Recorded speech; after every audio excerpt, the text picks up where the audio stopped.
Au deuxième trimestre 2024, la croissance turque est passée en dessous de 3% sur un an pour la première fois depuis 2019. Sur un trimestre, le PIB est même resté stable. Sans la contribution positive des échanges extérieurs et celle des stocks, le PIB aurait même reculé. Ce ralentissement de l'activité traduit les effets du durcissement de la politique monétaire initiée à la mi-2023.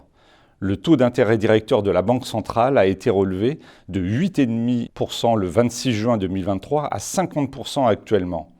Comme vous pouvez le voir sur le graphique, le taux moyen des crédits bancaires aux entreprises est passé de 15% à 60% et celui aux ménages de 30% à 70%.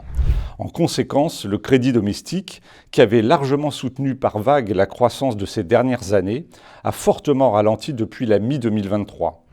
Plus précisément, la progression sur un an des crédits accordés en livres turcs aux ménages et aux entreprises par les banques de dépôt est revenue à environ 30% en glissement sur un an fin août et 18% sur 3 mois en rythme annualisé.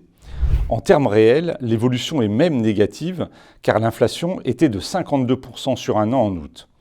S'il freine nécessairement la croissance, le ralentissement du crédit est plutôt un développement favorable pour la stabilité financière. Il permet au déficit courant, qui est encore élevé malgré la baisse des prix du pétrole, de se réduire, ce qui permettra d'alléger les pressions sur les réserves de change. Dans ce scénario, la dépréciation du change devrait ralentir et donc l'inflation également.